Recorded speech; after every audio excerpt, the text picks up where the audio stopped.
Hello, and welcome back to Season 5 of the Fresh Finds Podcast, the show about discovering new music with good people. I'm Ryan, and this episode I'm joined by the guys from Florida rock band No Business. How are you guys doing? Doing pretty good. Good to hear. Doing good, to Ryan. hear. Mm-hmm. How are you doing? I'm doing fantastic. It's a nice Sunday. We're enjoying some company with some good people. So do you guys want to take a minute to introduce yourselves and kind of give a little bit of history of the band, that sort of thing? Yeah, I can do that real quick. All right. I'm Paul. I do vocals for the band, and I'm like the main writer. The dude. The guy. I won't hammer home the Spy Kids 3 reference again, but, you know. I'm Josh, Hayden, I play and drums. Oh, One at a time! one of you. Go, Hayden. Oh, it's my turn? Yeah. I'm Hayden. I play biz and no bassness. I mean bass and no business.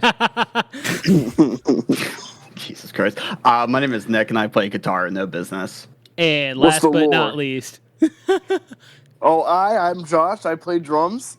there we go. Yeah, there we go. We finally got We did it. everybody. All right.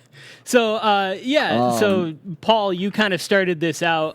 Do you want to give a little bit of background on like the conception of the band and what you were trying to accomplish with it? Yeah, I'll give the business background. All right. So, it started out as just like a way for me to write music by myself. I had played in a bunch of other bands throughout the years, and never quite could figure out how to like write what other people wanted, as well as like I like writing just different stuff. I love a ton of different music, and therefore like I want to write a bunch of different More music. of an eclectic taste. Yeah, like so anytime I would try to write for something that was like a hyper specific like project that had like a vibe and a feel, I would never be able to write what I thought was like good enough for it. So I just made this fun little band where like I could just write whatever I wanted and like rules didn't matter at all. Gotcha. And then when I moved to Florida in 2019, I kind of brought it down here. That was when I met Alex, who's our only member that isn't here. He and I were roommates actually for a while, and he had went to Full Sail for like studio production, and I was just like, we were,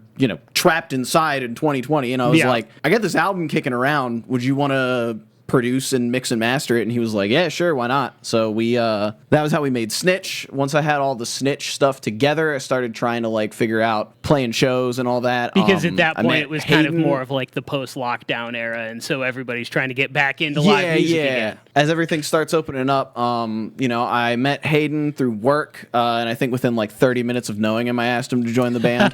Which This is not an just a fun exaggeration, fact. by the way. This is not an exaggeration, by the way. It was my first day of work. So I was relocated from New Orleans to Orlando through Hurricane Ida. My literal very first day of work, I'm in the office. We're just chatting about music, and I was talking about how I played music, and I played bass in like metal bands back home, and I'd been doing it for years and years. And then Paul straight up looked at me and was like, "You want to join a band?" I was like, "Yeah, why not?" Just the most casual thing in the world. And then after that, we were like, I guess we should become like actual friends. Yeah. And what do you guys do for work Yeah. that you guys met through that? So at the time, we were both, we work for a company that does like convention center audio visual stuff. Oh, okay. So like we worked in it's like a hotel sided thing. So like we both were stationed at the same hotel at the time. We've since splintered off into different paths, but like I still get to have him over at my hotel every now and then because he's on the big boy production team. Gotcha. I'm a big boy producer. Not that And kind I'm of a producer, though. pussy ass pencil pusher. Yep, he sits at a desk. I mean, I sit Also, at a I desk too, but shoulda- like in the dark. I should have asked before we started. We can curse, right? Oh yeah, no, you're good. You're good. Sick. Beautiful. I feel like I'm that gonna is say the such a fuck good word. trope on like any podcast. Is just like the first time somebody drops just a hard fuck, and then they're like, "Wait, shit, are we allowed to do that?" Yeah. Yeah. Fantastic. but Mom, yeah, I can say so- the fuck word. After Yay! that, there wasn't a whole lot of movement until my old band was playing like it was supposed to be the comeback show, but it ended up being our last show because we never played anything after that. It was supposed to be the we're getting comeback that show, but it together. was the farewell show. Yeah, it was the farewell show. Nobody knew it except our vocalist. There's still a video of it, and in between like every song, my vocalist is going, "We're never doing this shit again," and like everybody was like, "Oh yeah, it's real funny," and then we never actually did it again. But yeah, we were gearing up to play that comeback show, and I basically just asked, because we were hosting it ourselves, I was like, can I please have my new band play it and like get started on that? And he was like, yeah, sure, whatever. So I hit up Josh again. I had hit up Josh a couple times trying to get him to join this, and the first couple of times he was too busy for it. And then I got him like right at the right time where he was like, yeah, sure, I'll learn some silly rock songs. So me, him. I think he had asked about like 2 or 3 times before. I was like, you know what? I think I can make time for it. Screw it. Why not? Yeah, there you Yeah. go. All right, yeah. I was just like, I love Josh. I was like, I want him in the band. He's fun. I feel like he would actually enjoy playing this shit. And I know he's not going to like cool guy about switching genres too much. Oh, sure. Yeah. I'm a big deathcore guy, so I mainly play Nice. deathcore. But no, dude, even the more and more we play shows, and especially with this record we have coming out, new songs already out, like I have just a higher sense of pride in what we recorded and stuff. Well, Yeah. and that's one of the things that I think is cool about you guys as a band is that you kind of like, you lean into the metalcore tendencies quite a bit, but like, you're not afraid to do just like a straight rock song here and there. Like there's a ballad that ends the EP. You know, you guys are willing to kind of stretch things, which I think makes for a more interesting band, because a lot of the time you've got somebody who's like, oh yeah, we're going to be a metalcore band. And then they just, everything that they do sounds exactly like Architects, and you're like, okay, so I could just God. listen to Architects then. Like, Oh, don't get me fucking started, man. Dude, it's funny you say that because like the a lot of Architects my worship favorite is crazy. it's so insane. And a lot of my favorite current metalcore is like metalcore that splintered off and went, I'm gonna do something different. I'm your coworker, which means that I love Bad Omens because we have to. Their last album was so good because they were like, hey, what if we just listened to a lot of The Cure and got really sad and horny about it? And like, it was the best shit they'd ever done. And like, I don't know, man. Like, I think that like you need to spend a little time as a metalcore band and then you find other genres you like. And like, that's the best shit, you know? I just think- skipped all the learning steps. As a crossover genre itself, it kind of lends itself to being able to take influences from, you know, so many different directions. Like, you guys also have a little bit of like nu metal influence on Dogma as well, which is the second track. Like, you've even got like some record scratches and shit. Yeah, shout out Diego for that shit. Oh, it was like, so like this whole EP's been kicking around for a long time. Like we started recording this in like end of 2023, and like 2 of the songs are from like the original No Business that I scraped from the internet because it sucked ass.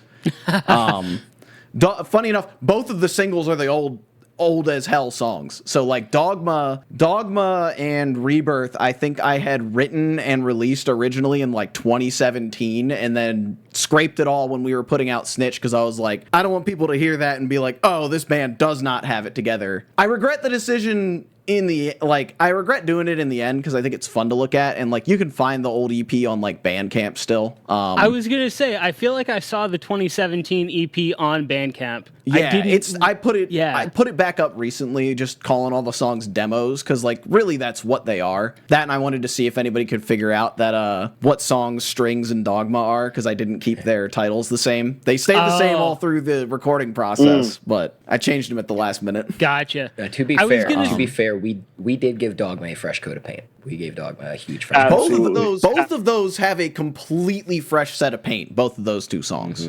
See, that was what I was going to ask, was how much they were revamped versus just kind of like a better recording, better performances. Entirely. The only thing that stayed is the main riff from both of them. So like the chorus from Dogma was originally just like the intro riff of its old song. And then the same thing for actually Rebirth kept both its like intro riff as well as its chorus. But its chorus isn't the chorus anymore. It's like the breakdown and outro. Okay. It's also called Strings now. Oh, fuck. Way to go. Gave it away. Himself. Surprise! That's what that one was called. Don't say your own song, asshole. We do say the old title in Dogma, but the lyrics haven't uploaded to anything yet, so nobody can see it. See, that was another thing when I was listening through the like pre-release. I was like, can I find like the lyrics on Bandcamp? I know it's like unreleased, but is there lyrics anywhere? Yeah, I think I might have forgotten to push Strings to Bandcamp, but whatever. It's out on forgot to push the lyrics. The You forgot YouTube to push the video lyrics to has the Strings? lyric for Dogma. It's on the YouTube in the description. I think that's the only spot right now. Oh, okay. Oh, Gotcha. well. You also, I know you Yeah. forgot to push the lyrics to Strings because Hannah has texted me about 8 times about it. No. Here's the thing. I can't push them to Spotify yet because Music Match is an evil company that has me on like a 30-day lockout after I submitted my ID to verify that it is me trying to put my lyrics on my Oh songs. my god. Man, that shit used to be free, it's either that and now it's or- like an extra yeah. payment, and it's so lame. It's either fucking pay them more. It's either pay them money or wait 30 days. And I was like, I'm not giving you money. Yeah. Screw that. Exactly. And then every time I go to like fix the lyrics on DistroKid, they're like, you could give us $15 and we'll do it. And I'm like, no, I'm not giving you more money. And again, on DistroKid, it used to be free, and then they're like, nah, no, you got to give us money now. it's dumb. But yeah, the those two are old songs. You got sent the whole EP, right? Yeah, I listened to the whole Okay, thing cool. because it's 4 tracks, right? Yeah, 4 tracks. Yeah. The only actual new song on that one is, in fact, Snitch, the title track. Which is really 'cause they're- funny because that's the title of the other record, and there's not a song called that on the initial record, right? Correct. But Yeah, that's I so think, funny. What was it? Invent Animate did that too? Yeah, and I Invent didn't even Anime know did it. that with Heavener. Oh, yeah. Yeah. I didn't even know it. I was like, this is stupid. And then Hayden's like, Invent it. I Yeah. mean, hell, you can go back as far as like the 70s. Led Zeppelin did that with what is it? The Song Remains the Same. That song is on Oh, really? Houses of the Whole, or no, opposite of that, I think. Anyway, The yeah. song Houses of the Yeah. Holy is on the song that remains the same. Yeah, exactly. Something like Yeah. that. Yeah. Coheed and Cambria. I mean, yeah, it was. Coheed and Cambria has 2 of the same song on one of their albums, but like the second time it happens, they play the original song and then they have this really ridiculous like proggy outro, and it's awesome. Yeah, Cane It's Hill almost did like a a similar reprise thing or something. Yeah, Cane Hill did a similar thing on their most recent album that I loved because when Fade comes back around the second time, it's like the song is exactly the same, but the lyrics are different, and it's like you don't pick up on it unless you're like listening. Otherwise, you're just like, why the fuck is this song playing again? That's something that I absolutely love is when there's like whether it's, a song that comes back a little bit different or like just melodic themes throughout like a record that get reused. It's such a cool concept to like add a little bit of like cohesion to a record. Yeah, that's very, very important to me, especially when like making songs that sound so different from one another is like trying to use that kind of stuff to like tie it all together. Because like, if we're gonna have songs that are like so different, something's got to make it so that like it still feels like you're listening to the same record all the way through. And I've Yeah. done that like on our album. It's done through like skits, and there's this repeating like droning bass thing, and then there's like a weird like therapy session vocal thing going on, which is on the EP as well. It's kind of hard to hear. I was going to say it's on at least one of the tracks, I know for sure. Yeah, I know it's it's in the beginning of Snitch, but I don't think you can hear it at all. And then I think it's at the end of Snitch, at the end of Dogma. I think I actually forgot to record the ones for there here, but it's fine. Yeah, We're finding out on the podcast that there were things that intended to be in the song. I don't know. that just I think I straight up wrote aren't. something and I went, that's corny. I'm not doing that. And then just didn't actually fix full it. send, dude. You got full send, partner. Gotcha. Yeah. But yeah, stuff like that.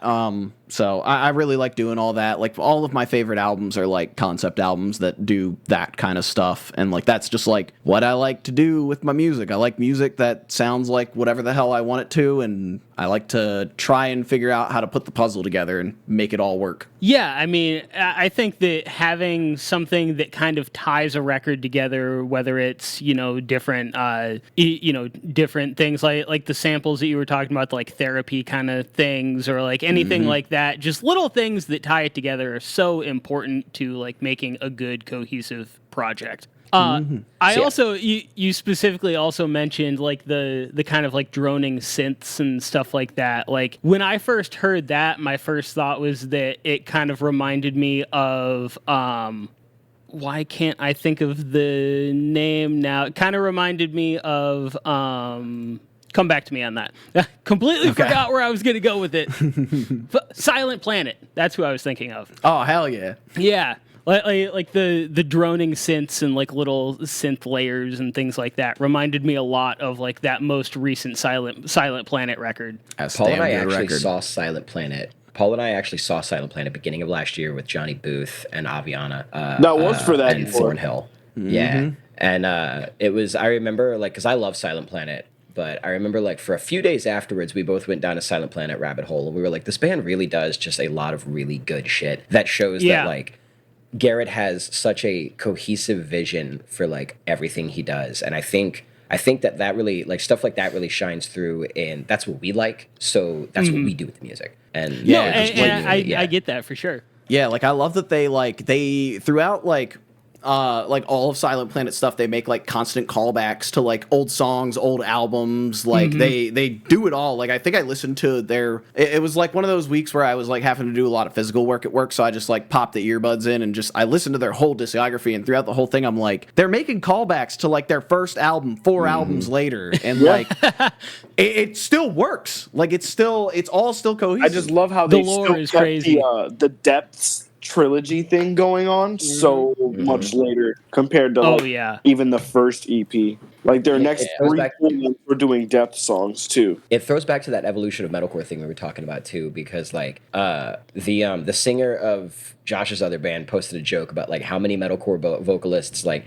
have to break free because it's all in their head. And it reminds me of this quote I saw, or this tweet I saw from Garrett, where somebody was like, Garrett, how do you write your lyrics? And he didn't even answer with words. He just posted that picture of Charlie Day with like the conspiracy theory board behind him, and he was just like, Pepe Sylvia, I look in the mail, well, this whole box is Pepe Sylvia. God, that's like it was such a good response, because that is Silent Planet lyrics. But it's all in my head. I need to break free. And then, and the single word entropy. I realized they use that in an awful bit. People need to pick up a thesaurus, bro. I'm tired of hearing that word, man. I gotta agree. Like Silent Planet, I think is a smart enough band to use that. But there's some dumber ones. I've heard too many bands use that word as of late. It's like how everybody used toxic over the last like 5 years. Yeah. Or the undertow. The undertow. It's gonna take me. I was gonna bring that up too. I was like, everybody has an undertow song. Tool has an undertow album from the 90s. Oh, now we're getting into the issue of bands using OV in their names of everything. I'm seeing that, like a lot of deathcore bands using like technical stuff. I see it all the time now. It pisses me off.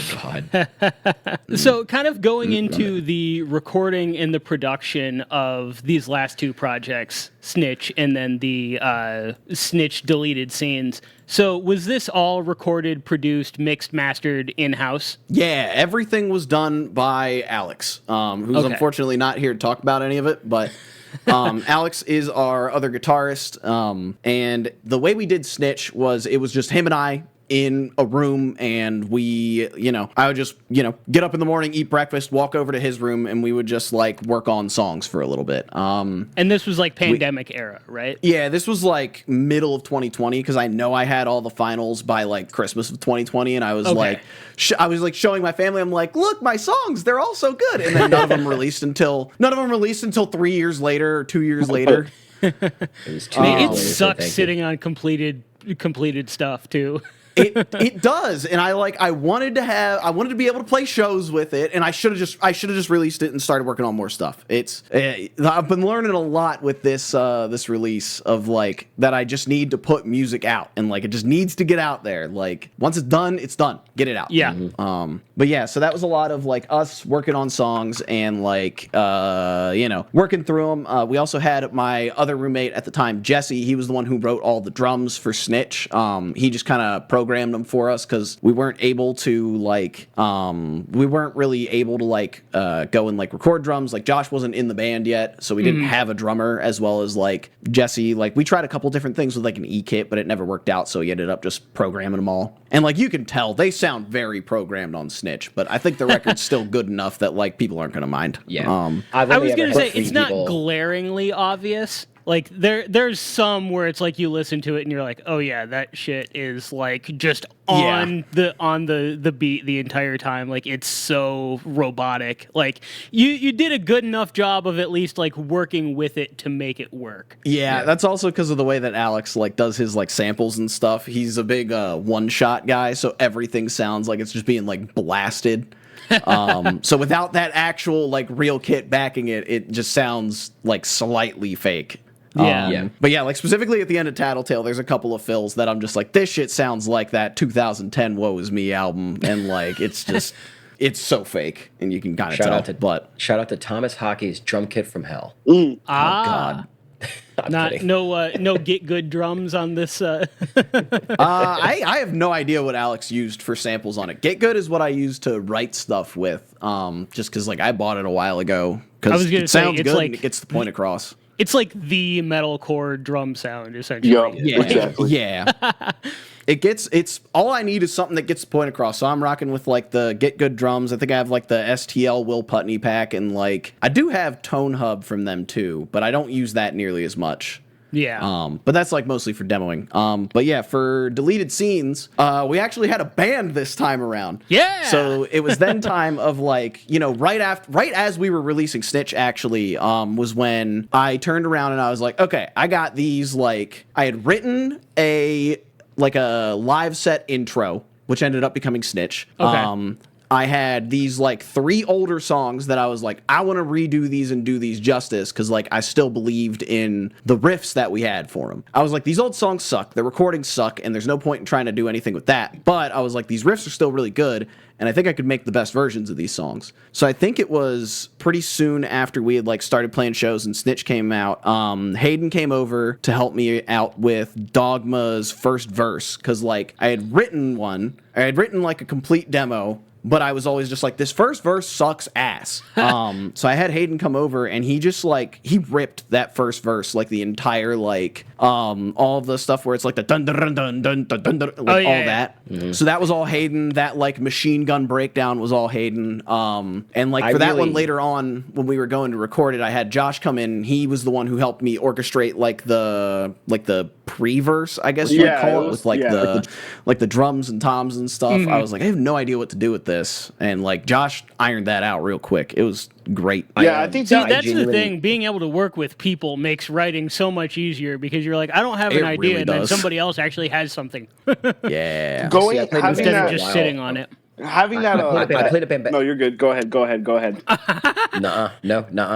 Okay. All right, go. Josh. Going into that writing session to iron out drums for certain sections and stuff like that, it gave me a whole new confidence to have, I guess, my voicings in those demos, and it only ever amplified when we went to record drums just this past summer. I think it was like in May or June or something like that. We hashed out all 4 songs like in like 5 hours or so, and what was my favorite song in Snitch off the EP ended up being Strings at the end of the day, because I really loved what nuances I had in mind going into the studio to record, and just like I couldn't emphasize more the way Strings was structured as a song. Like it's pretty like rock and rolly, but I give it a more easy core label because it still has like a breakdown of sorts. Yeah, I was actually gonna mention like there's a couple songs between the EP and the album that I was like, I almost get like a little bit of like in A Day to Remember vibe. It's practically metalcore. Yeah. Yeah. I get that comparison. That was one of my favorite bands in like high school. I'm not even gonna like deny it. I loved their stuff. And that's not like everything, but just like a couple of like the not quite as heavy the entire way songs kind of like leaned in that easy core direction a little bit more. Yeah, a little bit. I mean, the Strings was definitely supposed to feel more like a Under Oath or like Static Dress song, but I think it being in like a more like major key kind of pushes it in that like easy core direction. Well, I mean, it's really just, it's Everlong 2, if I'm being honest here. It is straight up, I'm not even lying. Those are the chords from Everlong. Oh, go and look at them. It's just Everlong. That's so funny, dude. So I got a text from Paul after we'd finalized Strings and after we'd like after he'd like after I uploaded the EP to like all the stores and stuff. We Nick and I get a text from Paul where he was like, fellas, I missed the chance to do the funniest thing and just call Strings Everlong 2. And we were both like, you gotta redo it. He's like, nope, it's done. Yeah, it was already uploaded. We had the dates picked out. I think I was like too late on uploading everything too. But yeah, I was like, that would have been really goddamn funny to just call the song Everlong 2. It would have been very fun. I do like that it has like a little bit of a build to it, which I think is really, really cool though. Like it starts out really soft and it's kind of like, it's a slow burn to get into it, which I really like. Yeah. But yeah, I guess to kind of wrap up, like producing and everything. The whole point of this EP really was to figure out how we would all write as a band together. Because before this, it was just me in my room writing out demos and like building on them over time. And then, you know, once all the demos are done, I take it to Alex. He adds his spin on it. Or in the case of Slow Dance from the album, we rewrote that song from the ground up. That one was going to be weird originally. That one was originally going to be like I guess like it was going to be like acoustic guitar with like some like more, I guess, hip-hoppy drums and like interesting. It was gonna be like a lot of like spoken word kind of stuff going on. And then eventually we were just like, I thought more about like the theme of the album, and I was like, I need a song that would be playing during like an 80s movie slow dance scene. And then eventually turned around what I had into slow dance. Gotcha. Yeah, it was to figure out how we would write as a band and like how that would go. And largely it still kind of stayed the same, of like, especially because like I had these songs kind of done already, but like it was a long process now of me like writing these demos, sending them to the band. Some of them we start to work into the live set earlier on, and through playing them, then like the guys can kind of see like, oh, like I'd rather do this with this song, or I'd rather like do this way. And then like, you know, if I'm ever stuck on something or doubting something, then I'll bring in like individual people to kind of help one at a time. Because I think like I've been a part of those writing sessions where it's like everybody in the room together, and like that works for some bands, but for me, I'm just like, there's a whole bunch of people here like just tossing out ideas, and like we're never going to get focused enough to really like do what needs to be done. So like, you know, I'll bring in Hayden, I'll bring in Alex, I'll bring in Josh. Like, you need something a little more structured as opposed to the more free form. Everybody's just kind of throwing stuff into the pot and seeing what and again sticks. Like that works for some bands. Like I know Josh's other band, they literally just go to the practice space and start playing. That's how they write for my other band. And that shit rocks. Thank like you. I could never do that, is like why it's so impressive to me. So I play drums for this deathcore band called Heavy Hitter, if it's any bit familiar. We write live, but as of like last year, I've been itching actually to want to learn how to program drums to streamline the writing process, to cut some steps out that may be deemed unnecessary, and be able to just try to crank material out faster and, you know, get results, whether satisfactory or not, before going into it and building upon ideas I already have prepared, rather than having to do it on the fly all the time. Yeah, no, I think that makes a lot of sense. And you guys kind of moving, like you said that this EP was largely to see like how you work together in the writing process and stuff like that. Have we gotten to the point of starting new ideas from scratch with this group, as opposed to the like stuff that kind of already existed? Or are we already starting to work on new stuff for another project? Oh yeah, absolutely. I mean, I never stop writing music, and I have to like tell myself to stop until something is done. So like, I remember when I had just finished. So I mean, it all goes in order. Like when I had first finished that first EP that we scrapped, I wrote, what was it, Tattletale and Basilisk immediately after finishing that. So those songs are as old as like 2016. Oh, damn. Okay. So I wrote those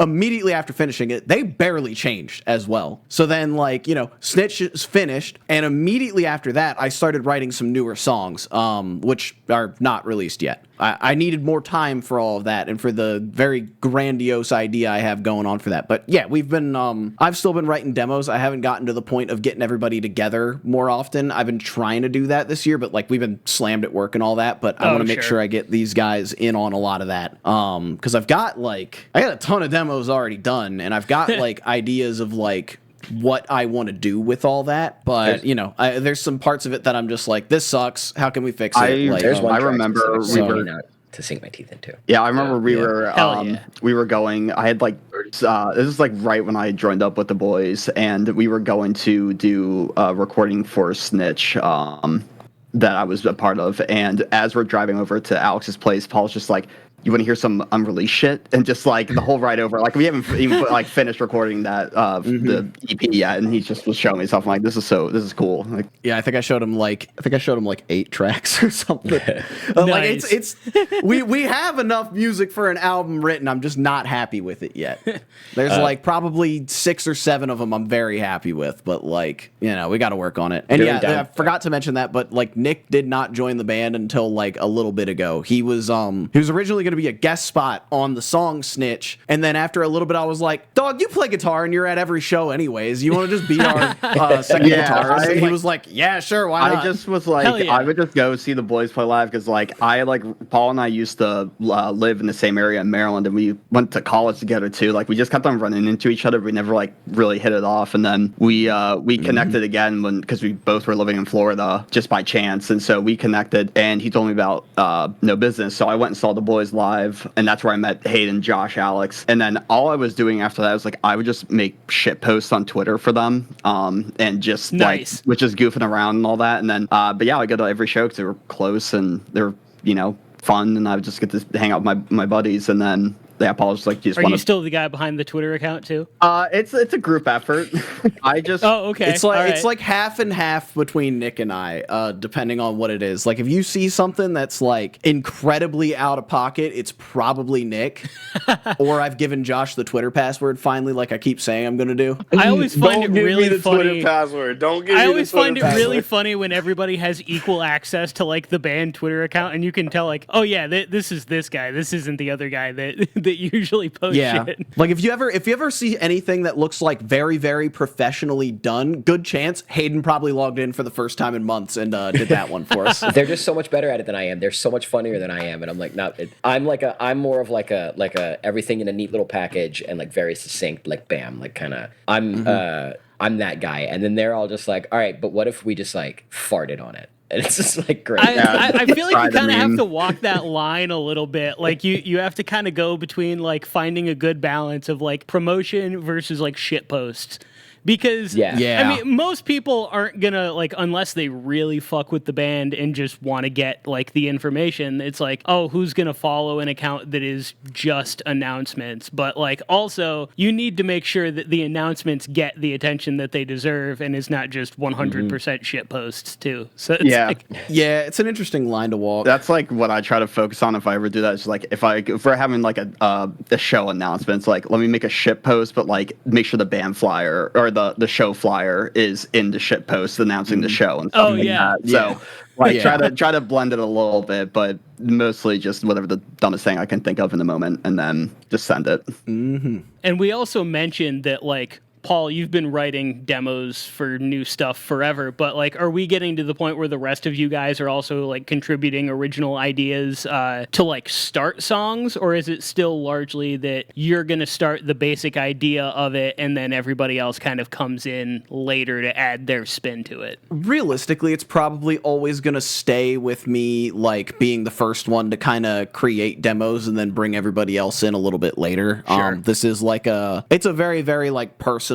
project to me, and I think like I've said for years, the only thing that makes a song a No Business song is that I'm the one that wrote it. Oh, okay. So it's like, I am always open to hearing stuff and would like to build off of it, but I think realistically, just the way that I write and like the specific like vision that I have for things, it's probably always going to stay as just like me writing stuff and then bringing everybody else in to like fix what I cannot. Gotcha. Or just like improve on stuff. Like we had a good chorus for They're Here, and then Alex was just like, I don't like the leads, and then he wrote new leads, and he was like, these leads don't match with the old chorus, so then he just wrote a whole new chorus. I think for me, Paul is a better songwriter than I am. Okay. But I will hear what I want to do over certain parts, and I will go, hey, I'm gonna do this, and either he'll go rework that or he'll go done. And like that's how things like the breakdown in Dogma happened, or that's how things like that whole section of Dogma that he gave me credit for earlier. That's how that happened. Where I was like, what if I did this? And like I hear what I want to play over these parts, but at the end of the day, the whole song is Paul's a much better songwriter than I am, even in like especially in that space. I think my songwriting is I'm better at like emo core shit. Paul is much better at all of the No Business stuff, and that's kind of the distinction there. Gotcha. Yeah, I think that makes a lot of sense. That like, I mean, if that's kind of how you've been working anyway, I mean, you've been seeing success, so like, why mess with it, right? Yeah. I'm never gonna go out of my way to just like break what ain't Fix what ain't broke. Break what isn't fixed. Yeah, Fix what ain't broke. I'll do that. break what's already fixed. Whatever it is, I don't know. Too many thoughts going on. If you got something that needs fixing, I'll come over and make it worse. There we go. Yeah. Hell yeah.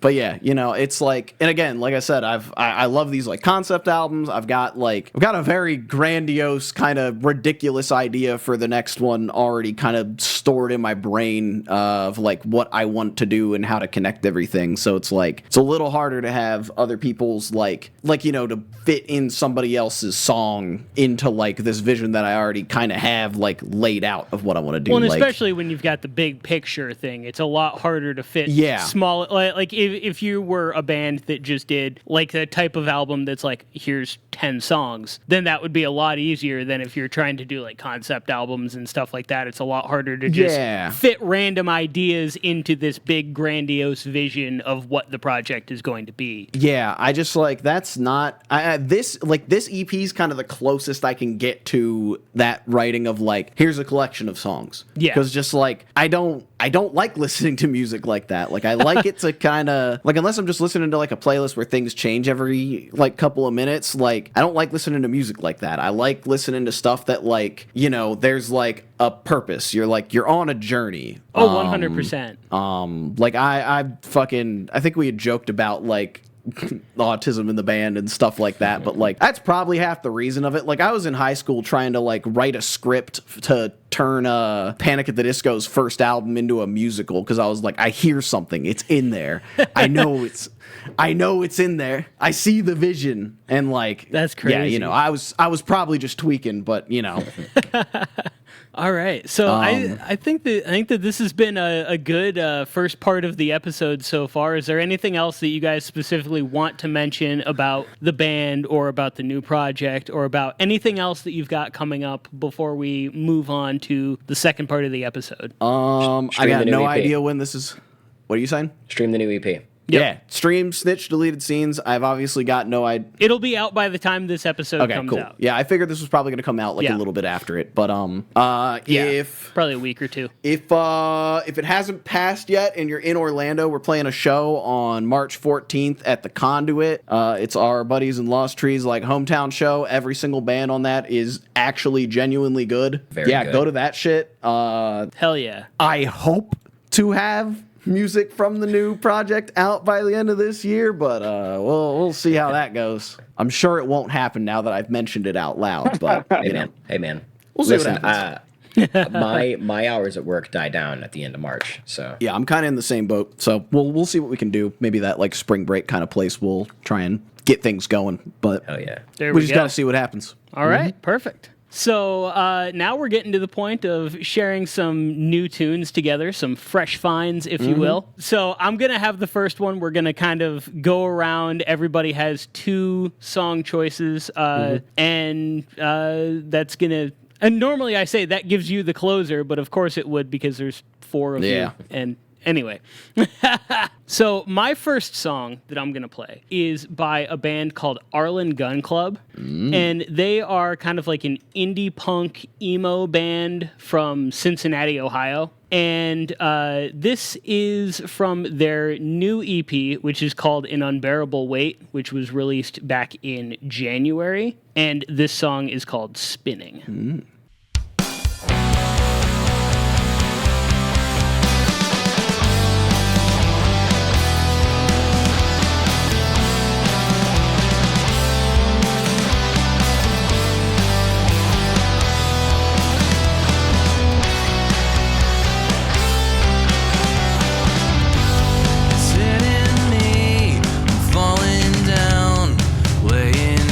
Face down on the ground, coming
Hell yeah. Oh, yeah.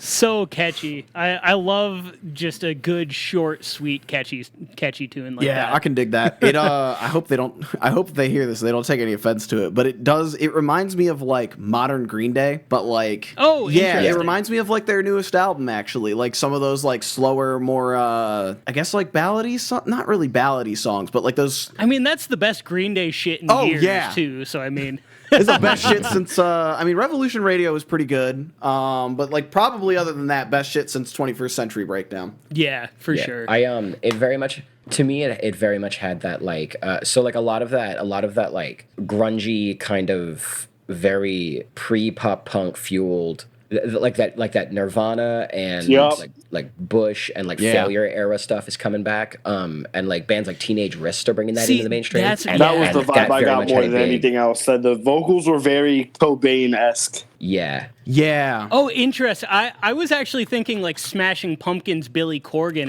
I heard Billy Joe Armstrong, but like it's again like you can clearly tell where the influences are coming from. Yeah. Oh yeah, it's definitely like that kind of like mid-tempo, like 90s indie rock that's kind of bordering on punk. Yeah, twangy mids. Yeah, that rocks. Yeah, I absolutely love the guitar tone too. Like you mentioned that kind of like twangy mids type of sound. Like feels so classic, and it definitely is like coming back and kind of having. It's a guitar tone that very much sounds like somebody just like shoved a 57 in front of a Marshall amp and was like, I don't know, fucking go for it, bro. And I kind of love that. I kind of love it's the antithesis of like the hyper produced like almost sterilized like type of production that has gotten popular over like the past decade. Yeah, and I'm not going to sit here and say that like we aren't like what you could probably consider like an overproduced band. Like, we use samples on the drums. We like, everything's very cleanly mixed by Alex. There's a lot of synths, but like I still try to keep that like kind of gross sounding guitar and bass tones to kind of still be like we're still a little dirty. It might sound clean, but like we're still, Yeah. But yeah, I mean even just going with like, trying to do as much of like a one take thing as you can instead of like doing like a million like takes and comping it so it's perfect, Yeah. Like if these guys got with like Will Yip, who does like Citizen and like he's actually done Code Orange, funny enough. But like his whole style is that he like he just takes whatever the hell you have and just mixes that. He's like, cool, we're gonna get the best stuff out of your stuff because that's what you sound like and that's what we're gonna do. And like if these guys already sound that good, like doing that, like I think that would be like that'd be a good fit. I nerd out a little bit about production, not like a ton, but like he's one of those. I'm ones. a big production nerd. Oh yeah, so. Yeah. This is like I said from their most recent EP, which came out at the end of last month. 5 songs. This is the closing track, and it's the first new music that they've released since their self-titled album, which came out in June of 2022. So it's been a little while since they've released anything, but I think that this was worth the wait. Oh, so this is like brand new. Yeah. Oh, I think both of my picks are from 2025. Oh, yeah. So they're like in the last month.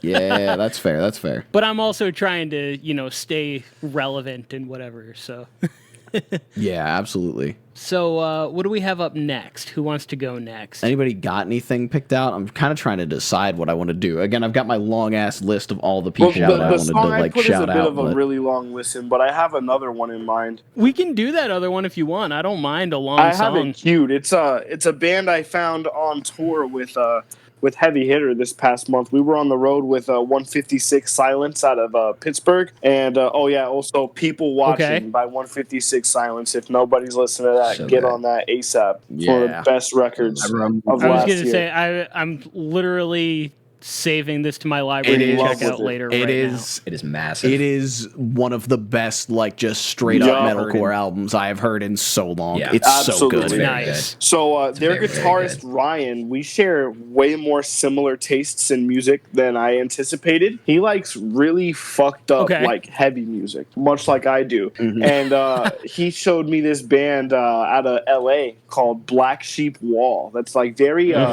noisy, dissonant kind of stuff, and is very reminiscent of or not reminiscent, it carries similarities of a band from the UK I also like called Conjurer. Yeah, this song is called Mr. I feel like I've heard that name. Conjurer is Sick. It's like super. It's a little bit like Blackened, like hardcore influenced, like noise heaviness.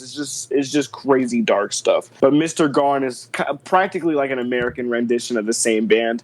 Just super heavy, really like Doom-ish. They have a lot of Doom-like passages and stuff like that I really mess with. Oh, sick. Yeah, super sick stuff. Josh, I love Black Sheep Wall. I've gotten into a little bit of like almost like Blackened Doom type stuff recently. It's a super cool vibe. Hayden, you like Black Sheep Wall? Yeah, dude, I fucking love Black Sheep Wall. One of my buddies worked out in the film industry in LA, and a few years back he messaged me and was like, you need to check this band out. And that's a band that like I have like I didn't think anybody would like it, so I haven't shared it, but now that I know you like Blackened shit, oh yeah, it's on. Dude, like, it's been an earworm like crazy since that fucking they're tour. So good. They're so good. Hell yeah.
times of the tried, beg to thankful.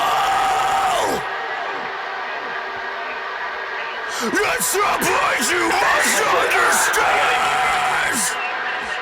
No matter where it is, it begins again. Let's wait the very outcome.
That was nasty. Yeah. That was crazy. So nasty. Yeah. That song is like 90% build up, and I love it. Yeah. Listen, heavy music, specifically blackened heavy music, is an expression of aggression and emotion that I don't get out of any other art, and that's what speaks to me so loudly about it. And stuff like that, like stuff like Black Sheep Wall, is just so tantalizingly, just viciously organic, because that's the only way you get that is if you are being really rational about these ridiculous feelings. Like that's one of the So most good. like I think arguably the most like hate-filled song lyrically ever I've ever heard. Like I think my favorite lyric in that in the song is in like the middle section when like the drums are like seemingly like random, but it's actually in the pulse of like that whole breakdown in the end. Yeah. Like that kick pattern, all the toms and like cymbal work.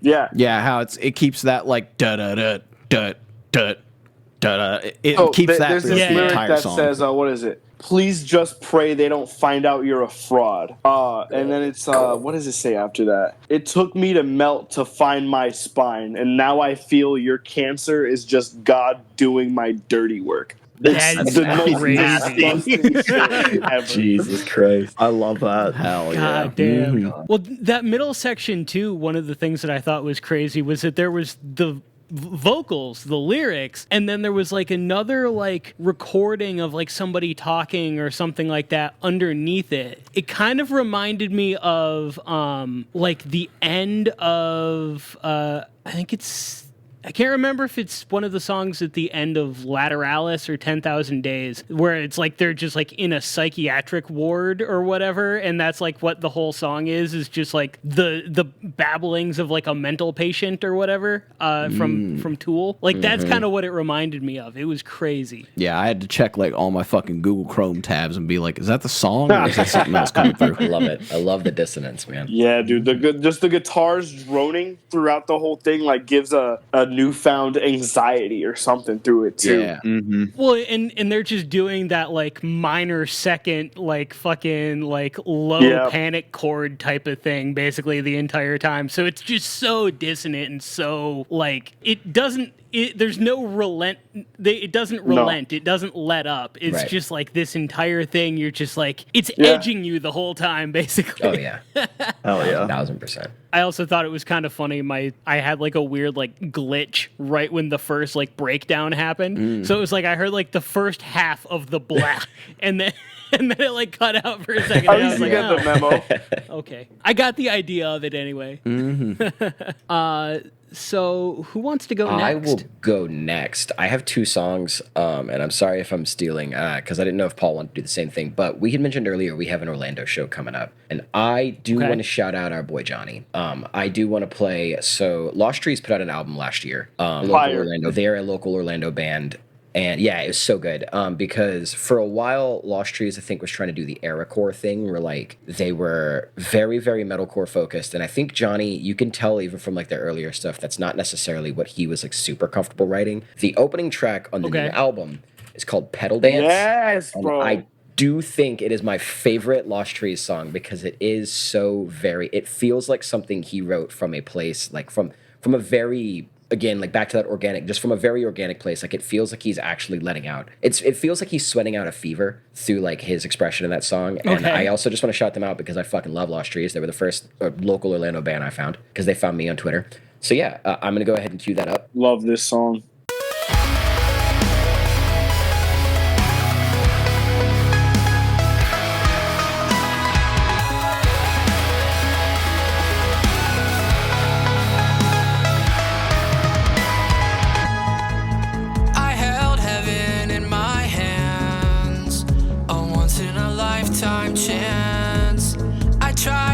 To let it collapse, but it's who I am.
the vibe of that song just like injected into my veins. Invent Animate. Yeah, it is. I love that It's so like much. easy core Invent Animate. Like, ugh.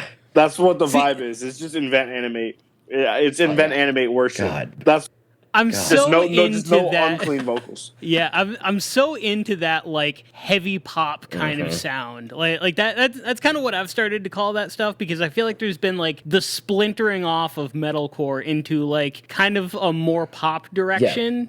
In like the last couple of years, and so I've just been calling it like heavy pop basically. But like I absolutely love that. shit. And like I said, when I heard that, I was like, oh, he found it. Like he found what he wanted to write. Like they all found what they wanted to write, because it comes through in that whole album, but that song specifically. And I think starting the album with that song was a good choice, because it makes a statement. It's like, this is what we are now. Wholeheartedly agree. I think like gent for me is defined by like those like kick pattern breakdowns. That's like the only thing I ever want in like truly good gent. And that song, upon like the record dropping, was like ended up being like my absolute shit. So funny enough, I'm the drummer in the music video for their other single. It's called or for the lead single for that record, called Kaleidoscope. Oh, really? Yeah, I'm the drummer in the music video for it, and I loved that song so much. I thought it was a real challenge to learn until like I got in the studio and played the song with him, and he showed me the nuances, and he was like, "Dude, like you're way more like note to note than any other drummer. That like you like have a really a serious attention to detail with this kind of stuff." I was very glad to get that compliment from him, because he writes some of the best drum parts. He writes the best drum parts in all of Florida for metalcore by a long mile. Especially like the linear groove in like the second verse is like beyond me. Well, and I'm glad you brought up that second verse. I love that kind of drum groove. Yeah, I'm glad you brought up that second verse, because like the. Oh yeah, that's what it was. I also feel like the thing that I really like too is that this, as opposed to like a lot of other stuff that kind of does that like heavy pop metalcore type of thing, is that the electronic elements, the synths and things, sound very like early 2010s to me. Nintendo core, which shit? is really, which is really interesting, because like a lot of it is kind of like a lot of other bands in that genre kind of stick to like more modern kind of like pop tendencies, whereas this almost reminded me of like Lights by Ellie Goulding or something like that. It's such an interesting vibe having like that kind of older style pop production as opposed to like the more modern kind of sound. Well, and it's Bill Murray's doing that, right? Like it's showing that you can be part of the scene, you can have the genre, and you can throw other sensibilities in there. The Callous Cowboys just put out 2 songs that like have pop sensibilities, but they're mathcore, and it like they're people people are proving that like you can do that. What songs? People are proving you can do that without being just like producer core, and like I think that's great. You know, like you can do that with actual emotion and feeling, and I love that, because I shamelessly love pop music. Oh yeah. Well, and I think personally that's like a big thing. Like to me, I feel like if I hear somebody who's like, oh, I only listen to metal, I only listen to, hardcore, whatever, and they can't admit that they like at least one like Katy Perry song or something. Like, I mean, come on. Like, there's so much that you can learn from good pop song structure and good like pop production that you can put into any style of music that you want. 1,000%. Oh yeah. I've said for years, the people who refuse to listen to anything other than the genre they play, and the people who refuse to learn any kind of music theory, are the 2 groups of people who make the worst fucking music. I'll say that fucking shamelessly. Honestly, for the most part, I think you're. I will say, right. go ahead. I was gonna say, like, people want to be like, "Oh, don't learn music theory, do it on that." You're already using theory. If your song sounds good, you are using music theory. Like, if you weren't, it would sound bad. Shout out music theory. But like, shout out music theory. My dog. And then like, you get to pull in so much else from other shit. Like again, you've heard what we sound like. My favorite band of all time is Fall Out Boy. Like, it's just, come on, like, pull in other shit. We've heard this same tired metalcore so many times, and that's why I love bands like Callous Cowboys, Johnny Booth, Bill Murray, people who are doing shit that's different. Like, I've heard Chugga Chugga Breakdown Undertow 50 million times. I'm tired of it. Do something new. Chugga Chugga Breakdown Undertow. Amen, brother. Yeah, like, dude, as of like 4 or 5 years ago, I wouldn't even think about like wanting to listen to rap or any kind of like indie pop or anything like that. Only within like the last 3 years, I like started branching out into listening to other stuff. I will, like 90% of what I listen to is still heavy music. Like, I just love heavy music. It's just a love for the game. Oh yeah. But me now would pale in comparison to how much more diverse my taste in music has gone. Like, I'm loving Ethel Cain. I found this like indie pop artist named Samia like last year, and that was like my most streamed artist. Oh yes, she has some amazing stuff. Yeah, bro, dude, she drops a new record in like May or April, and I'm so excited for it. Oh really? Yes. That's news to me. I'm gonna check that out. Yeah, that rocks. So yeah, like finding stuff like that was just so out of the blue. I think Ethel Cain was the real like difference maker. Either that or like my brothers, because they listen to more rap, and like they would show me various rappers like Moneybagg Yo or like Bryson Tiller, like when I was in high school and stuff like that. Or what's his guy's name from Jacksonville? Big fucking damn, I love Boss Man D-Lo. Like I like occasionally like rap quite a bit now, but that wasn't a thing I was at all interested in. All I cared about was breakdowns and mosh parts. And although that's still kind of a thing I really love more than anything else, like pulling in, I like pull influence or ideas from like trap beats and stuff like that. I So think it's getting cool to be a music nerd who appreciates music for music's sake, as opposed to being somebody who's like, I listen to rap, I listen to metal, I listen to, whatever. And I attribute that so much to kind of being in like the internet age. There's just been so much like exchange of ideas between genres and stuff. Yeah. Yeah. Fully agree. And also kind of going back to your like music theory thing about like, oh, I don't want to learn music theory. Like there's so many people who will say that but still know like what a G chord is. And it's like that's music theory. Like I think my favorite thing that somebody said about it is that it's descriptive and not prescriptive. Yes. So it tells you what people are doing, not what you need to do. Yeah, like the way I learned it, my fucking bass teacher basically was like, okay, so first we're gonna learn all the rules of music theory, and then you're gonna learn how to break them. Because shit doesn't get fun until you start breaking the rules in a way that makes sense. And I was like, yeah. And like, we have some of those songs. Like our song Fall is not in any kind of key. And it's been a nightmare trying to figure out the vocal lines for that song live. Because like, it sounds fine on record. I have no idea what I'm singing on that. Because it's like a very, I think it's technically you could call it diminished, but like I think that's the closest thing it has to a scale. So there's no scale, there's no like key to it or anything, and like trying to figure that out. But like it works because it's supposed to be this like dark, foreboding sounding song. Yeah. Don't know why the fuck I threw clean vocals into that, but it works somehow. Somehow. Glad we're bringing it back. Oh yeah. Hell yeah. Agreed. That's what's up. All right. So what do we have up next? Nick, you want to go? I got one. You got one? All right, cool. Yeah, kind of in the little bit of breaking what's going on here. Very similar to Josh. I like just dumb, heavy shit, stuff that just melts your face kind of music. But this band, they're called With Blood Comes Cleansing. Ooh. They their last album they put out was in 2008, and they just dropped a new record on Friday. Oh, what the fuck? It rips. It's so good. So this song though is definitely my favorite off of the new album, and yeah, so some deathcore.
Hell yeah. Oh man, that's Absolutely taking me amazing. back. This is Bartholomew Fuck, with yeah. That fucking song Kyle? ripped. Yeah, no, it's Holy cow. crazy. When I saw the song list when they were announced this EP and they had Kyle Medina in there, I lost. I was like, this is gonna be such a tight album and like a great comeback. And I'm like coming back after 17 years, like new vocalist. Yeah, that's crazy. Didn't come back and release an album that rips as hard as this one does. It was incredible. I That love band it. was really like literally high school for me, bro. Yeah. Yeah, this is such a throwback, and I absolutely love it. I have to shout out Nick for transforming the way I think about like slam and like brutality music like that, because like for a while like I liked it, but I couldn't really like wrap my head around it. And then meeting Nick when Nick was just like a meme lord and was just like, it's stupid and funny. I was like, it really is just, that's all I need it to be, and it's so good. We rang into like 2025 listening to Face Fucked with a Shovel by Body Snatcher. Like Peeling Flesh. Peeling Flesh. I'm sorry. I'm reading the name of the title and I saw Body, like by Peeling Flesh. Like we rang it in at the moment he does the Face Fucked with a Shovel, and like it was so funny, and like I love that it needs no other explanation than just like, I don't know, man, that's what it is. Like it's so good. The best way I can look into that is that like at one point I was like, because I love slam. That's like one of my like go-tos of just music. And at one point I was like, I gotta know at least kind of what they're saying. And I like tried looking up. I think it was for Face Fucked with a Shovel, other than the part where they say Face Fucked with a Shovel. And there was just like a thread on it, and one person was just like, does anyone know what they're saying? And they're like, no, it's slam. It's meant to be fun. Like the lyrics don't matter. And I was like, okay, like I get it now. Like it's literally just like, beat the shit out of people kind of music, Just and breeze like, for no reason. Yeah, and but like you're talking about like the music, other like having influences from other genres. Like I love how Peeling Flesh like brings in like hip hop influences into their like slam being such a kind of mindless caveman music, but it's like you still can see the influences from other genres even in that kind of music, which I think is really cool. And I imagine, Ryan, I don't know how old you are, but like I'm a little older than everybody else here. I'm 34, so I remember when Job with the Cowboy was like brand new. I was 15 years old when people started figuring out that band, and like sure.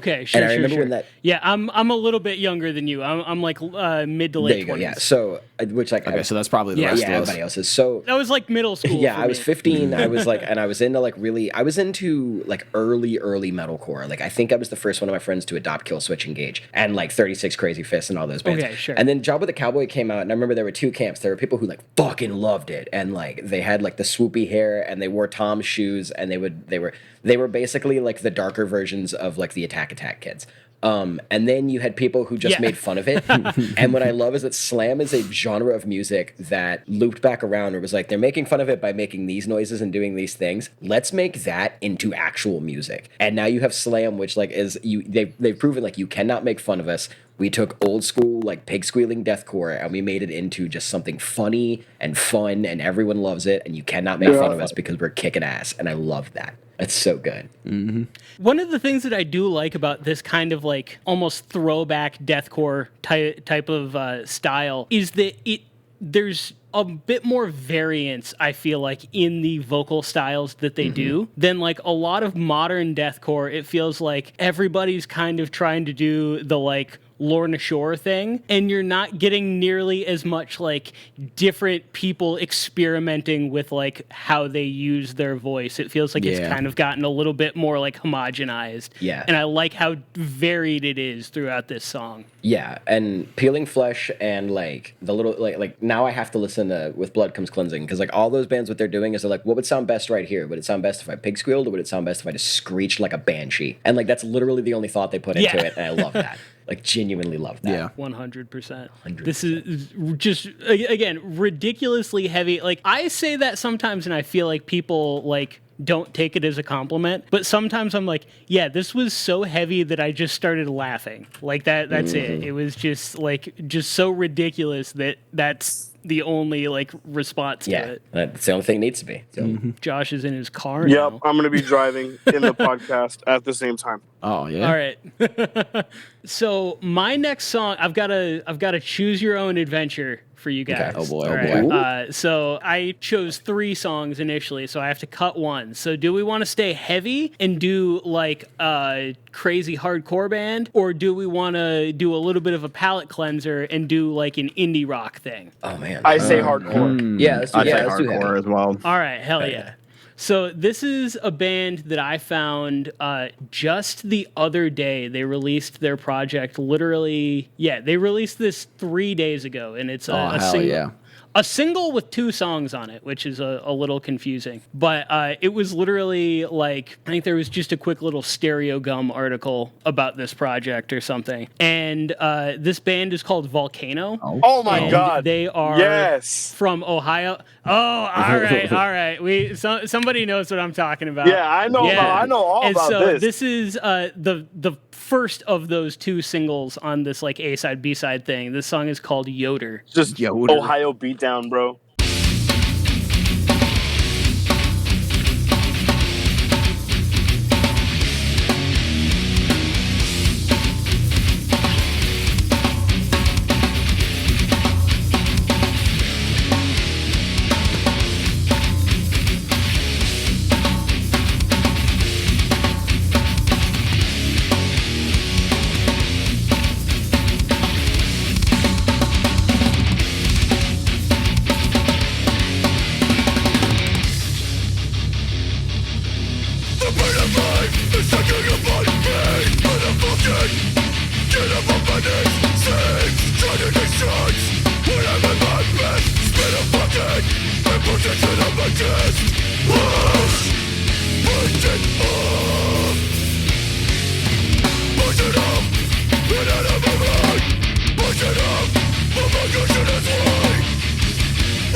So good.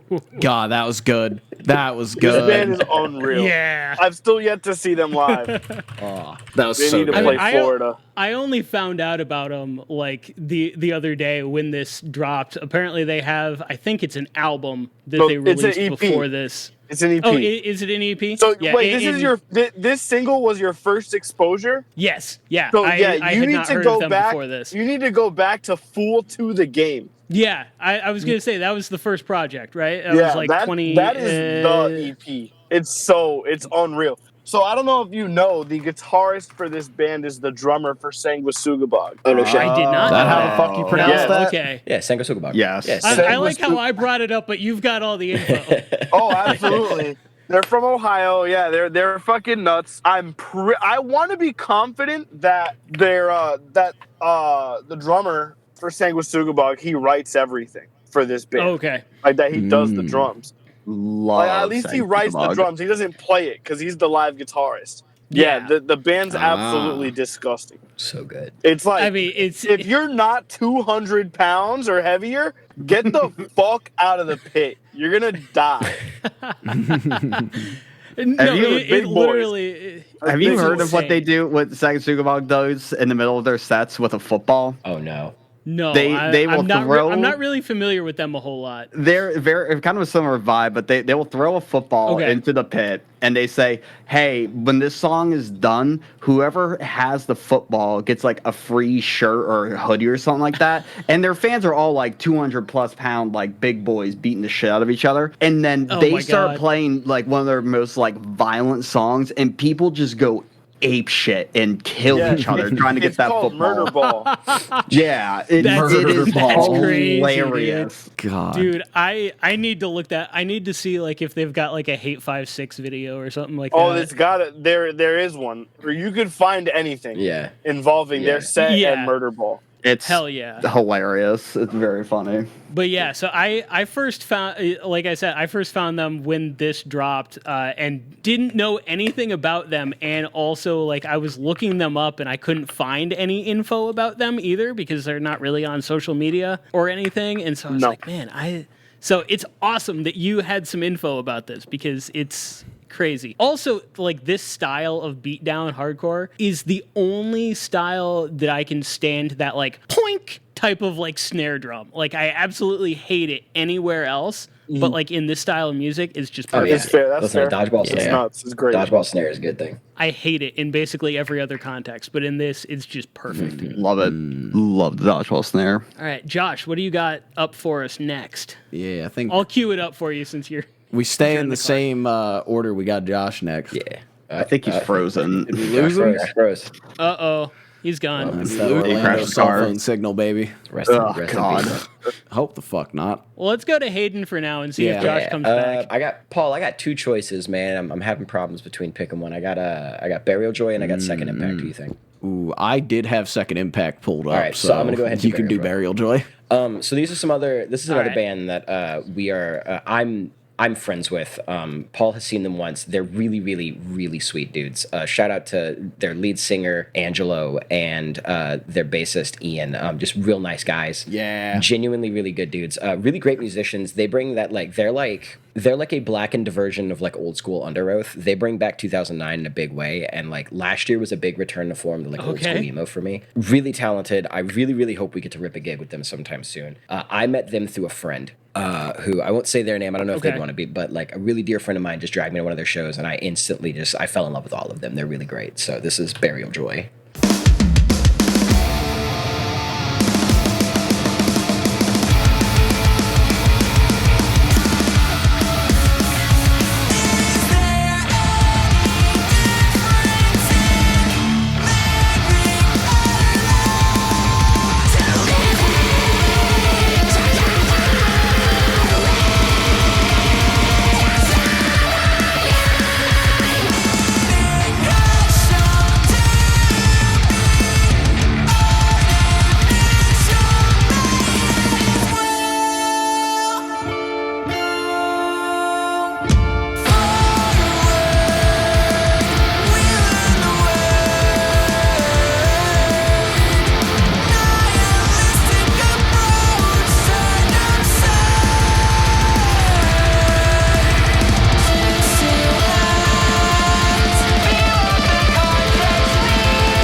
So, when I was first getting into this kind of music, there was a band called I Am. What's up? When I was first getting into this kind of music, there was a band called I Am Ghost. My phone died. Ooh. Oh damn! My phone died. That's what happened. Well, I came back in hearing blast beats. I love beats. Yeah. Yeah, and it's Dude, they just sounded that haunted. song was amazing. Yeah, that was Burial Joy, Josh. That was Burial Joy. Really? Yeah, it was Burial Joy. I've Yeah, it was never seen Prospect by them live. Burial Joy. I need to give them the time of day. Okay, Dude, you I need to to. get They're on good. that because that's You do. They're this good. is local and I'm friends with them, so I need to do some homework there. Holy hell, that was beautiful. Oh yeah, His connection finally caught up. I feel like I should have known because you brought up like Under Oath, I think, before this, but I was still like surprised by how like post-hardcore this kind of was. I'm a big actually. I make a lot of jokes about I'm a this kind of kid. I'm a that kind of kid. Paul like just knocked it out of the park. Like literally 2 months after meeting me, he was like, "You were a post-hardcore kid, weren't you?" It was like for about 20 years, Paul. like, and I still am like, very much.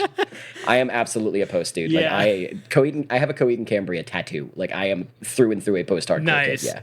I listened to Thursday and Glassjaw when they were coming up, and like Burial Joy. Actually, when the first time I heard them, I was like, "Oh, it's like blackened post. Like this is fucking incredible. I love this." And like I said, like Angelo is very intense on stage.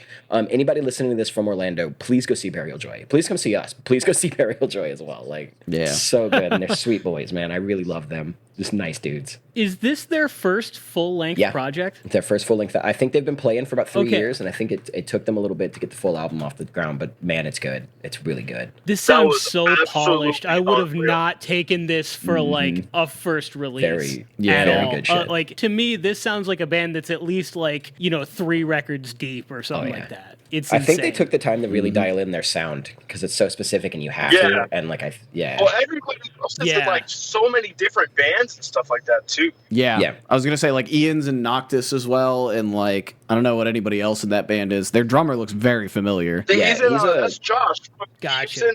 He used to be in Nail Wounds. He's in Gloom now. Oh, okay, that makes total sense. Josh has all the information on everybody, apparently. That he does. Yo, yeah, He's the man. Motherfucker in this band for hardcore and everything. Josh is like, he lives and breathes this shit. Hell yeah. Easily. The other thing that I absolutely love about this was the like sub bass drop during like that I think it was during the last breakdown, like right when it hit, there was that like sub bass like drop thing. It was crazy. Man. They know a good, like I said, it sounds really haunted, and they do a good job of knowing. They're like, this is going to sound good here. This is really going to deepen the meaning here, and like a lot of creativity in that band that I really, really adore. And they don't do it too much, too, because there's definitely a thing where you can do, like, too many bass drops and, like, that kind of stuff, too much, like, extra production shit. And I think that was, like, the perfect amount of, like, just use it at this moment just to add that impact. Yeah. And then call it a day. Glad y'all enjoyed it. I love those boys. Yeah, it's a good-ass band. Just getting... Well, we got you back, Josh. Oh, sorry. Oh. As you were saying, I was gonna say, while we got you back, Josh, do you wanna cue up your second song? Yeah, I'll cue that next one up right now. Let me find it. So this is a song. All right. I actually went to see the Born of Osiris headliner last on Friday with Indestruction, Entheos, this band from Brazil called Axti. They're like Gent Lorna Core. Check that band out if you haven't. But that sounds so sick. The opening band is some friends of mine out of Dallas. To keep in the vibe of Gent, it's it's some like I think of it like Moths to Flames if they were a way more of a Gent band. This band's called Lost in Separation. Let me find the chat's right here. Heard of that. Any day now. You're wearing their shirt right now. Say again? Oh, I am wearing their shirt right now. Didn't even realize it's all part of the plot. All part of the plot. Mm-hmm. Incredible. I can't open up the chat to cue it. While you're doing that, I can cue it for you if you just say what it is. It's called Waking Misery by Lost in Separation. I really want to find a means to learn this song, but also I got to highlight the vocals.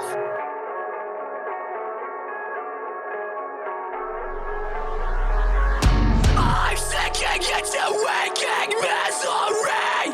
Is this where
Oh yeah, Oh yeah. Hayden core, Hell dude. yeah. Straight Hayden core. I was gonna say, listening to it, I was like, okay, so this vocalist just sounds almost exactly like Vic Fuentes, basically. I think we lost Josh again. Oh god. That 1,000-yard stare. Yeah. his video's given out, so it's Yeah, no, that ripped. That did I liked rip. the. I feel like the name of the band reminds me of the 2008 Under Oath album, but I don't know if there's any I was relation. just but, about to say that when I looked it up. Yeah. Yeah, I don't know if there's any relation, but I mean, it would make sense if there is. One of the things that I thought was really cool about it, though, was that like intro, like acoustic instrument. I don't know exactly what it was, but it kind of sounded like. I don't know the name of it, but it's like that 3-string guitar-like instrument that I think is from Japan that they play with like basically a paddle or something like that. That is a Do you know what I'm shamisen? talking about? I was gonna say, yeah, it sounds like a it's a shamisen. shamisen, yeah. Yeah, okay. I think that because that's what it sounds like to me, and I absolutely love that they use that. It sounds so cool. I actually think it's just like yeah. a clean lead.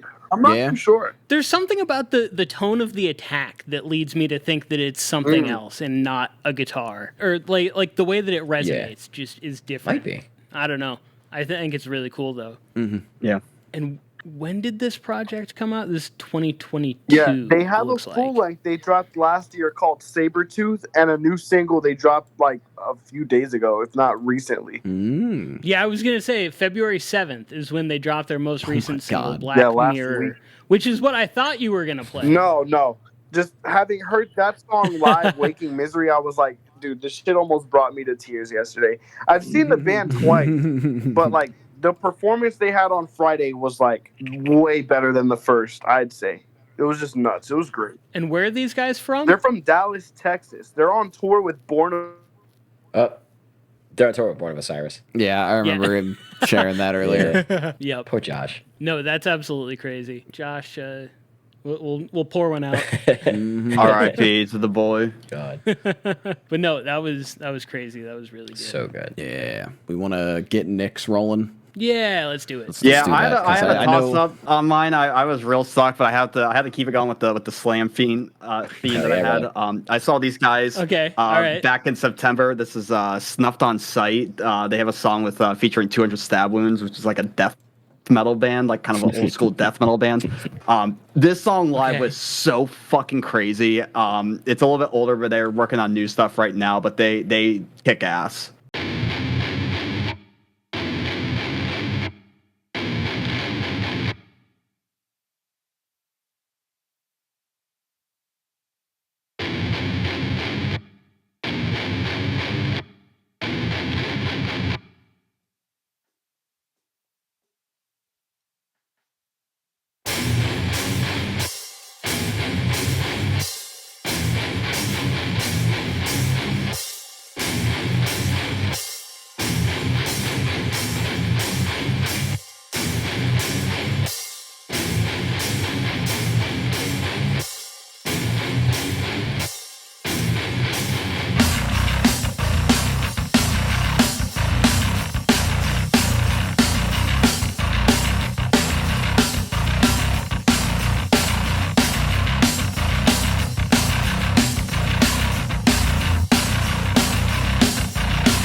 Hell yeah. Jesus. I slam all right. God.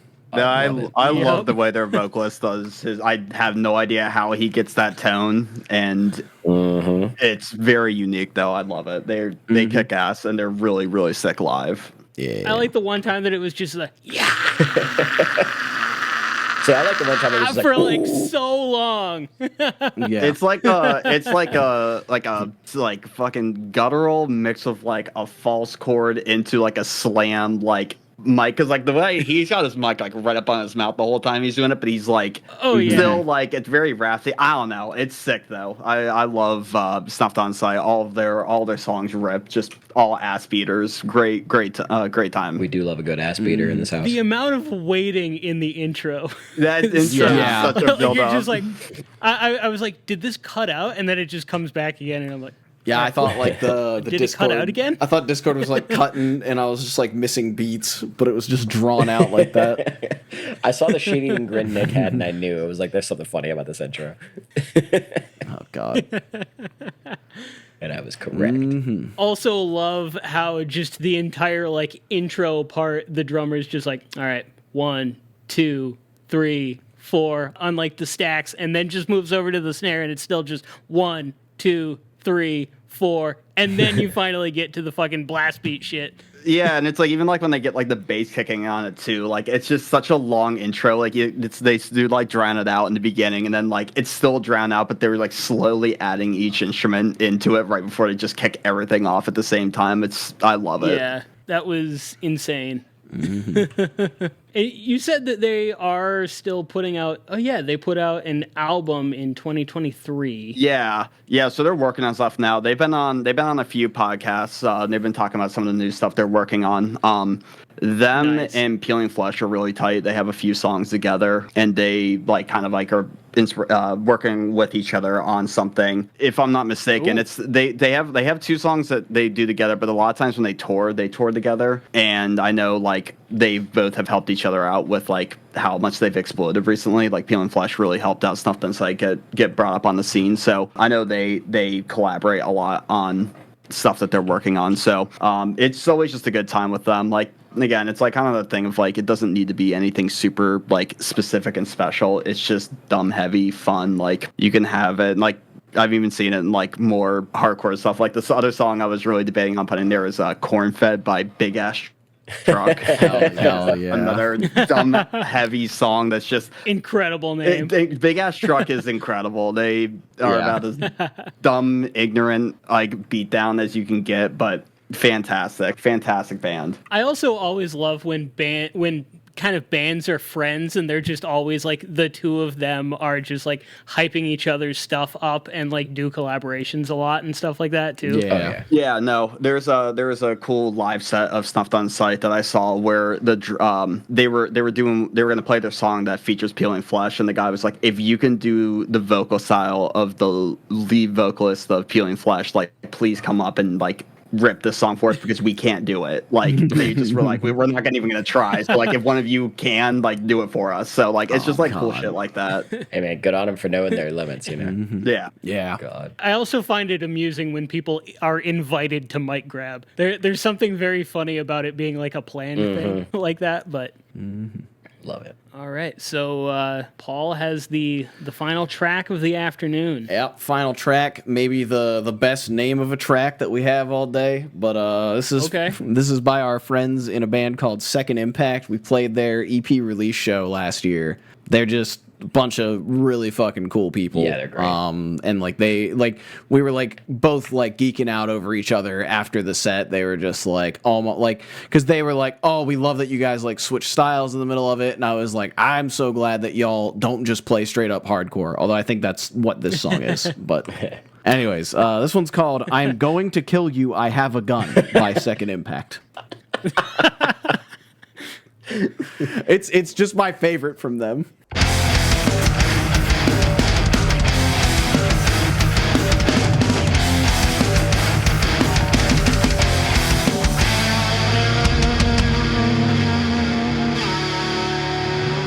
In a black and white world, the gray is what separates men from beast. But when my eyes fall on you, eyes red.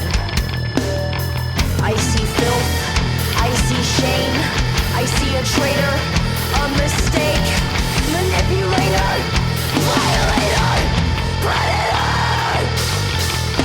The tombstone with the onion, tombstone with the onion, tombstone with the onion, tombstone with the onion.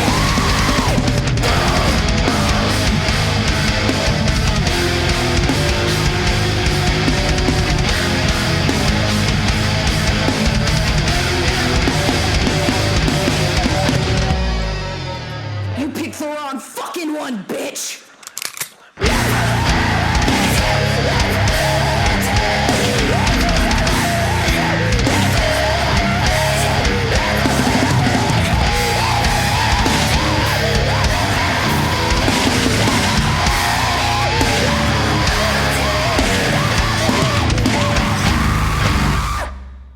Fuck yeah. You're goddamn right. God damn. It's just pure rage, baby. It's so good. Yup. Evil. Her vocal style is so fucking cool. Oh yeah. Yeah, absolutely. She was really great. I always oh, go ahead. That's all I was gonna say. She was really great. They were really cool. Oh, They were okay. really cool.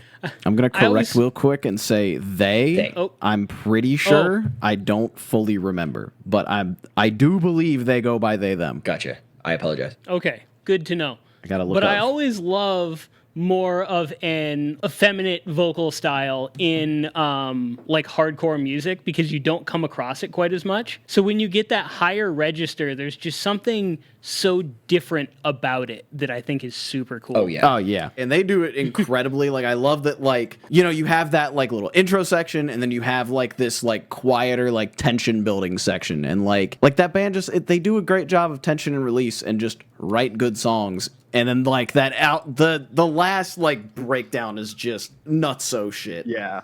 Yeah. I was gonna say, kind of to your point, Ryan, about that effeminate voice just in the hardcore scene. I will never forget. We went to a Heavy Hitter had their EP release show. Oh yeah, a month or two ago, and there was two bands there. Lilith Demise, who they did a cover of "Entombment of a Machine" by Job for a Cowboy, which went hard as shit. Okay. And then this other band, and they were great too. I mean, they did an amazing show. And then I think it was a band or two after that was this band called Slamwich, which was like a slam Fantastic band name. with the female lead. And I'm not sure if pronounce all that, but regardless, they and you would take one look and be like, they look like they don't do like slam, and they just ripped so fucking hard on stage. Both of them were awesome, but it's just crazy. It's such a unique thing to see when you do see it. Yeah.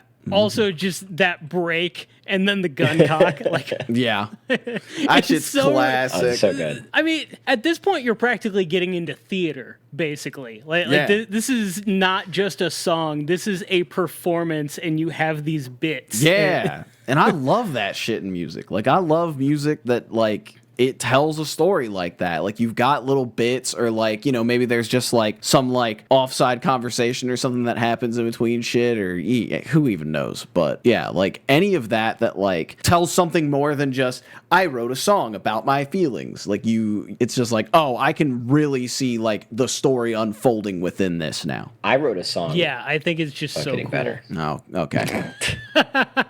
Okay. And on that note, Yeah.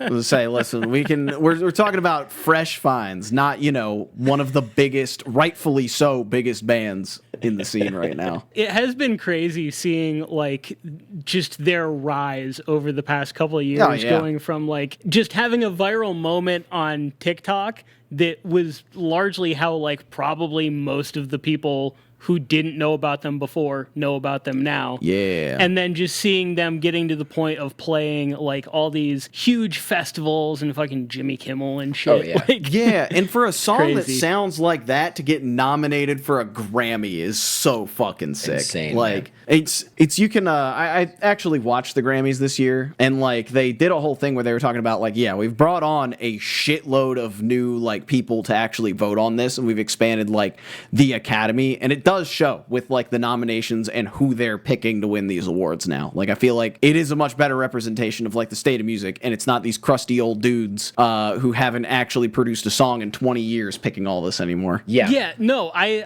100% agree, because it's so annoying how for like the longest time it's like, oh, the best metal category is basically It's just Metallica the Metallica every time. category. Yeah, it's the Metallica. Like, okay, cool. Yeah. Best rock performance every year is going to be like the Foo Fighters or whoever the hell puts out. AC/DC. Yeah, whoever the again, hell puts out somehow. an album that year. Yeah. I appreciate that, like, the Gojira nomination was really good. And especially Gojira being, like, win the Olympic was good. performance. Gojira Yeah.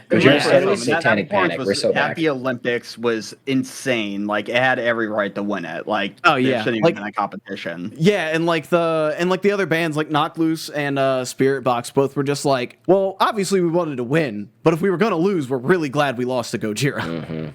Yeah. Because like that exactly. shit was insane. The biggest performance on the international stage. Oh, like, yeah. I mean, It started come at on. Satanic Panic, man. I know. That I was gonna say that too. It's like they brought the Satanic Panic back for a little while. It didn't have the lasting power because it was only one performance. Yeah, but- because it's just, people getting on Twitter to bitch about it for 20 minutes and nothing actually comes of the Satanic Panic anymore. 1,000%. yeah, we don't have any attention span anymore. That's the Yeah, nobody does. I sure shit don't. All right, this has been a good episode, guys. Is there anything that you want to mention one last time before we sign off? Anything about the band? Anything about upcoming shows? Anything about the project? Just any last words before we sign off? I think obviously, stream stitch deleted scenes. We worked really, really hard on it. I'm very happy with how everything turned out, and I love that it's like a full band effort now, and like everybody got to play their part on it.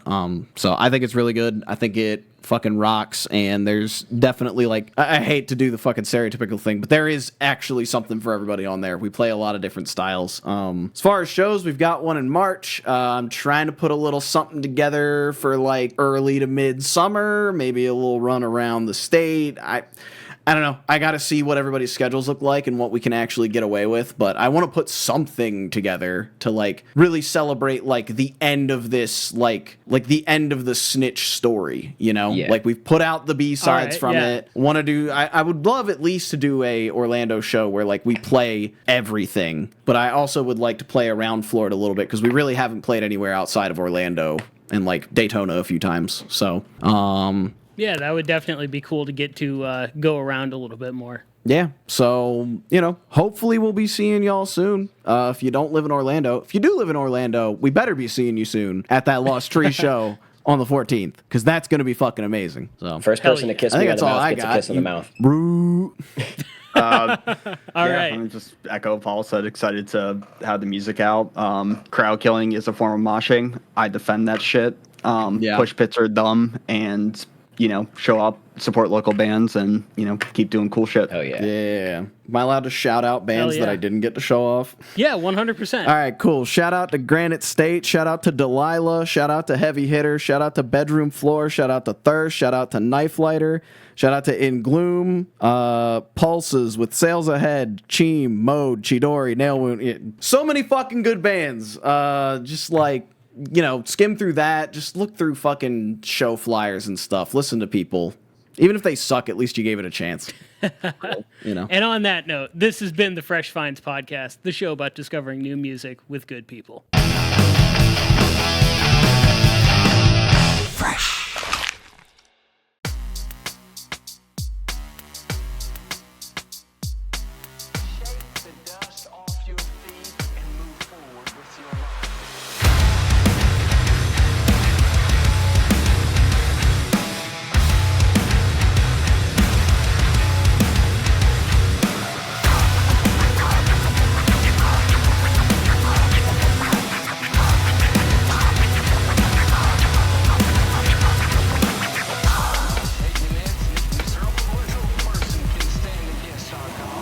I have no quarrel with God, only you Pharisees who twist his words of love into swords of anger, facetious calls to protect the kids, when the clergy is the real danger.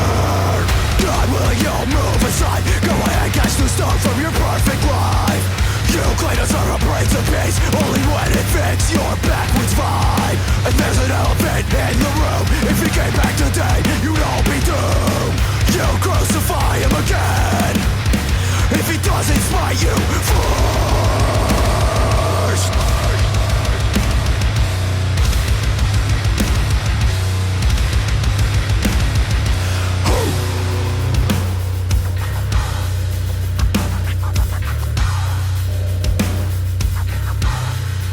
All you preach is dogma, but you're a bitch and a half.